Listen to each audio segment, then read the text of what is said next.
At Reese Law, we pride ourselves on having an excellent reputation in the legal communities of the many counties in which we practice.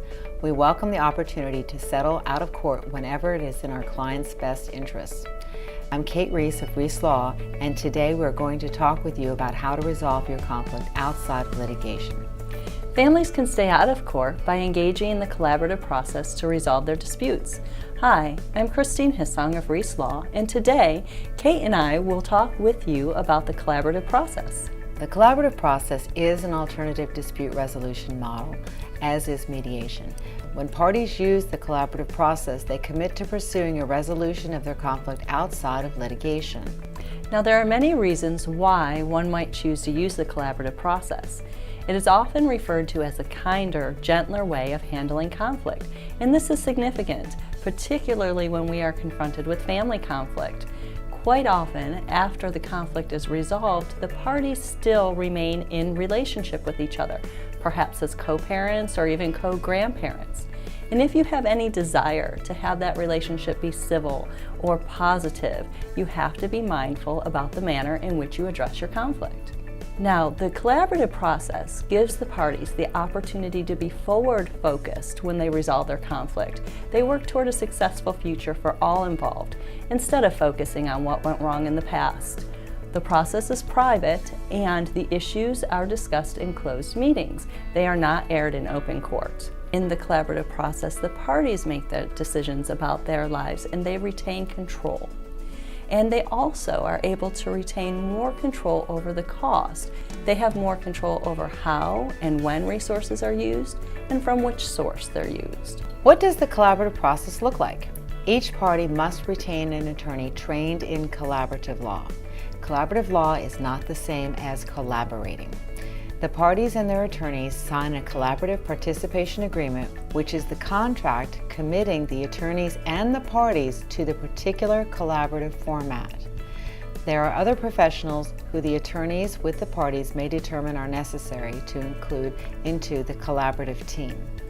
In-person meetings are scheduled during which the attorneys and the parties sit down together to address the parties' issues, sometimes with other team members, sometimes with just the parties. Now, we'd like to discuss some of the components of the participation agreement.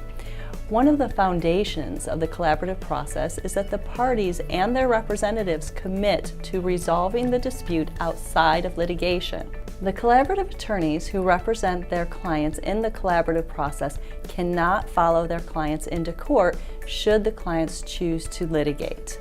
However, if prior to beginning the collaborative process, the parties were in litigation, it is possible to stay or put a hold on that litigation and engage collaborative attorneys to help you go through the collaborative process. After the parties reach resolution, the collaborative attorneys can make mutually agreed to submissions to the court, for example, to process an uncontested divorce. The parties agree to provide full disclosure of all important information related to the matter, whether or not requested, including a full disclosure of all assets, income, and debts. The collaborative process provides for the exchange of information necessary for each party to make informed decisions, without the cost and time commitment of formal discovery procedures found in litigation. Now, in the collaborative process, neither the parties nor their attorneys take advantage of mistakes, misunderstandings, or miscalculations of the other party or the other attorney. The parties in a collaborative process can rest assured that there will be no unilateral sudden changes, such as bank accounts being depleted, insurance being canceled, or children being removed from the home. Now, there are other professionals that can be included on the collaborative team.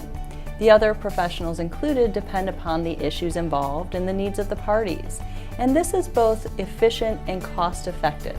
The other professionals are experts in their fields, and in most instances, their rates are lower than the attorney's rates. As to financial neutrals, often used in collaborative cases, they are certified financial planners, certified divorce financial analysts, and certified public accountants. The financial neutrals work with the parties to compile information important to them regarding assets, debts, income, and resources. They create a financial picture for the parties and help the parties make decisions by educating the parties about cash flow expectations, tax consequences, and available products and resources. The other type of professionals who can be included on the team involve mental health professionals, and these are collaboratively trained mental health professionals. And family law comes with a full range of emotions. Mental health professionals serve as divorce coaches, which helps reduce stress and get the parties beyond impasse and keeps the parties moving forward, because emotional connectivity can also impair a person's ability to logically think about some of the financial issues at hand. Mental health professionals also serve as child specialists and parenting coordinators. They help the parties to craft parenting plans and access schedules, and they address general parenting questions and difficulties. Once the parties reach resolution, the attorneys draft the collaborative settlement agreement to share with the parties. In the event action is to be taken in court, collaborative attorneys can file the necessary papers for an uncontested divorce or to register an order with the court. The executed collaborative settlement agreement is in the possession of all parties as well as the court.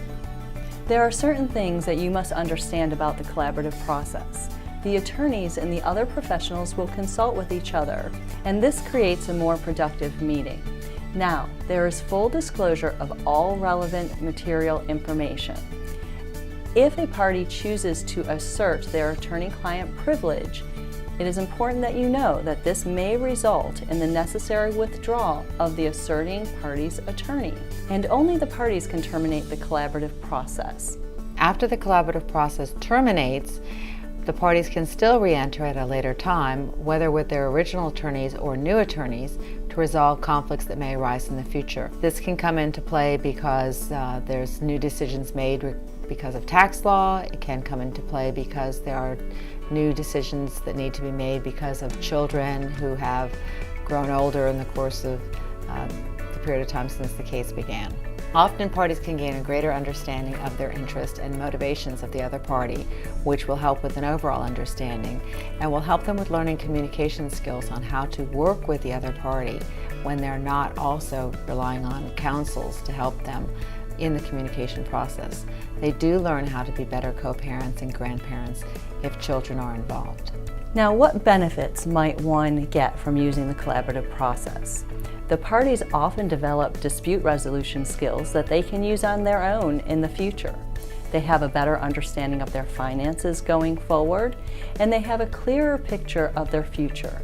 They have a greater sense of relief and calm. If you would like more information about the collaborative process, we welcome your call to Reese Law at 703-279-5140, or please feel free to contact us through our website at reeselawoffice.com. Thank you for your time. Thank you.